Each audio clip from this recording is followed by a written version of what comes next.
नमस्कार दोस्तों, मेरा नाम है अनुज गोयल। स्वागत है मेरे चैनल लॉजी फैक्ट्स में, जहां लॉजी का मतलब लॉजिकल रीजनिंग और फैक्ट्स तो आप समझ ही गए होंगे। दोस्तों, लॉकडाउन के इस 3 महीने में हम सब लोग सोशल मीडिया पे काफी एक्टिव हैं। इसी एक्टिवनेस को आगे बढ़ाते हुए मैंने इस चैनल की शुरुआत करी है, जिससे मैं आपको अपनी बातें शेयर करना चाहूंगा, कुछ आपको फैक्ट्स बताना चाहूंगा और आपसे फीडबैक भी चाहूंगा। आज के टॉपिक पे आने से पहले मैं अपने देश के वीर जवानों को नमन करता हूं, उनको श्रद्धांजलि अर्पित करता हूं। मुझे पूरा भरोसा है कि हमारे देश की वीर सेना इसका पूरा बदला लेगी और क्या पता ले भी चुकी हो। आज चाइना के अगेंस्ट हमारे देश में जो गुस्से का माहौल बन रहा है, उस गुस्से को हमें यूं ही जाया नहीं कर देना चाहिए। इस गुस्से में हम चाइना के सामान का बॉयकॉट तो शुरू कर दिया है, पर एक डर हमारे मन में है कि क्या हम लोग चाइना के सामान के बिना सरवाइव कर पाएंगे? क्या हमारी इंडस्ट्रीज चाइना से आए हुए रॉ मटेरियल के बिना सरवाइव कर पाएगी? क्या हमारे पास और कोई ऑल्टरनेटिव है? आइए उसके बारे में बात करते हैं।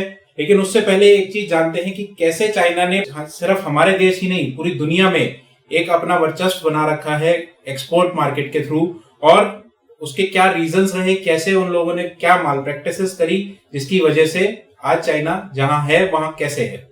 दोस्तों, मेरे हिसाब से चाइना एक ओपन शट इकोनॉमी की तरह है। वर्ष 2001 में जब चाइना WTO का मेंबर बना, उसने ये कहा था कि हम अपनी इकोनॉमी को खोलेंगे, लेकिन उसने ऐसा अपनी तरीके से करा, उसमें अपनी एडवांटेजेस ली, सारी WTO को यूज करा गया और उससे उसने अपना एक्सपोर्ट तो बढ़ा लिया, लेकिन इंपोर्ट अपने हिसाब से करता है। उसको क्या चाहिए वो उस पर कंट्रोल रखता है।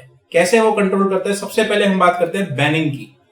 तो उसने क्या किया, चाइना ने अपने कंट्रीज में जो भी कंपनी आ रही थी, जैसे मल्टीनेशनल कंपनीज की हम बात करते हैं, तो व्हाट्सएप, फेसबुक, गूगल, ये सब कंपनीज को अपने यहाँ पे कंट्रोल कर दिया। कंट्रोल करने का उसका ये तरीका था कि अगर हमारे देश में आपको काम करना है तो अपनी टेक्नोलॉजी शेयर करनी होगी, अपना डेटा शेयर करना होगा, अपने यूजर्स की क्या एक्टिविटी है वो हमारी कंट्री में शेयर करनी होगी, जो कि ज्यादातर कंपनीज ने मना कर दिया, जिसकी वजह से वो बैन हो गई। ये तो हुई बैनिंग की बात। तो दोस्तों, चाइना बैनिंग तक नहीं सीमित रहा। चाइना ने बैनिंग के बाद क्लोन मेकिंग का काम शुरू करा। क्लोन मेकिंग का एग्जांपल मैं देना चाहूंगा, जैसे व्हाट्सएप का वीचैट बना दिया।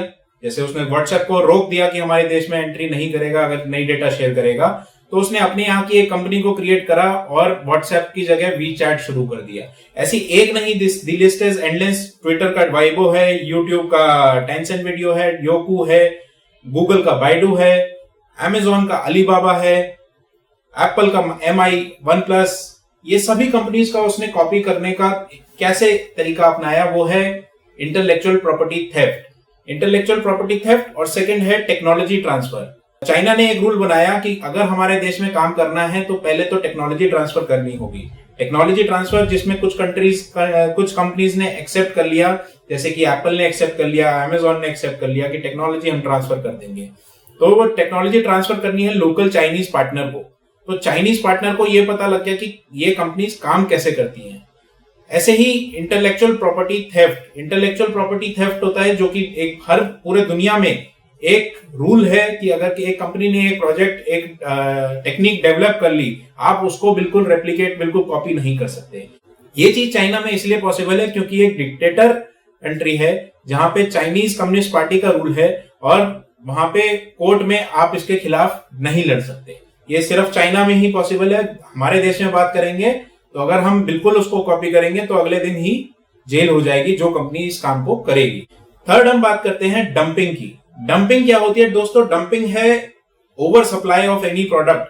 ओवर सप्लाई कर देते हैं एक मार्केट में, उसको फ्लड आउट कर देते हैं कि इतना सस्ता प्रोडक्ट हो जाता है। जब ज्यादा माल एक तरह का, एक ही चीज ज्यादा मार्केट में अवेलेबल होगी तो उसकी कॉस्ट कम होती चली जाएगी।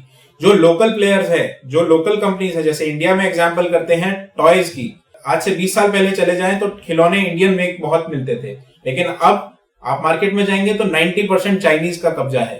तो ये बहुत बड़ा रीजन है। चाइना ने क्या करा, वो टॉयज इतने बड़े बल्क में बनाते थे कि वो उसको डंप करने लग गए हमारे देश में।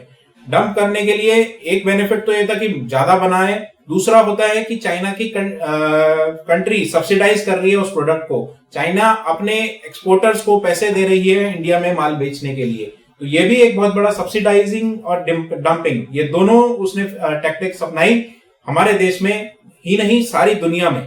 ऐसा सिर्फ एक ही चीज में नहीं है, हर एक सेक्टर में उसने ये काम किया है। जैसे इंडिया की बात करें तो सोलर पैनल में 90% के लगभग मार्केट कैप्चर्ड है बाय चाइना।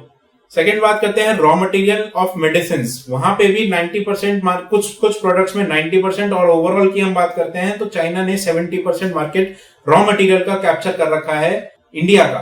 दोस्तों चाइनीज डेट ट्रैप की हम बात करेंगे चौथे नंबर पे। ये एक एग्जांपल के साथ मैं आपको समझाना चाहूंगा। हम्बनटोटा पोर्ट की आपने बात सुनी होगी, श्रीलंका का एक पोर्ट है जिसको चाइना ने डेवलप करने के लिए लिया था कि हम इसको डेवलप करेंगे, लोन भी दिया उसके लिए, और लोन का रेट ऑफ इंटरेस्ट था 6.3%, जो कि श्रीलंका के लिए पे करना लगभग नामुमकिन था। और हुआ भी यही कि श्रीलंका ने उसको पोर्ट को डेवलप करने के बाद, क्योंकि वो पोर्ट चला नहीं, तो उसको श्रीलंका ने ये कह दिया कि ये पोर्ट आप ही रख लो। तो चाइना ने उस पोर्ट में आज 99 साल की लीज पर है। चाइना उसको कमर्शियल यूज में भी कर सकता है और साथ ही साथ अपने मिलिट्री पर्पस के लिए भी यूज कर सकता है।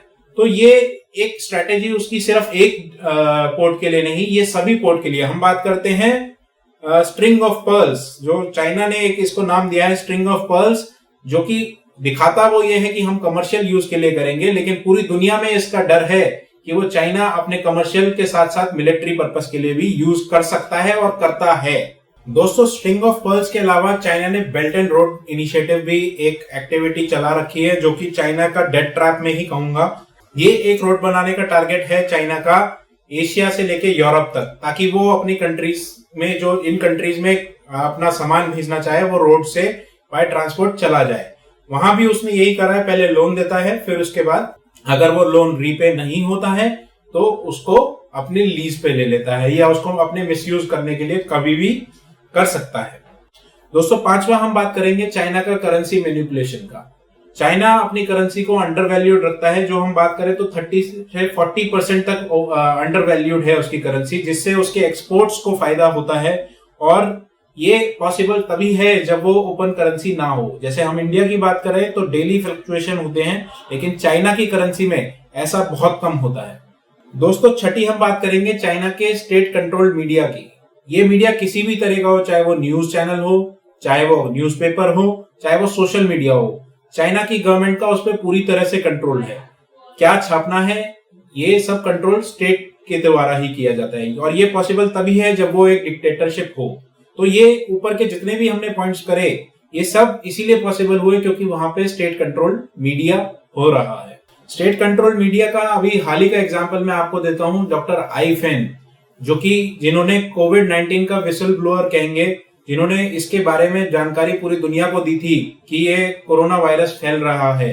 आज वो गायब हैं और पूरी दुनिया में ये नहीं पता कि वो इस वक्त कहां हैं, वो जिंदा हैं या वो चाइनीज गवर्नमेंट के कब्जे में है। तो दोस्तों आज हमने जाना कैसे China is capturing the world market bye it's using its mall practices.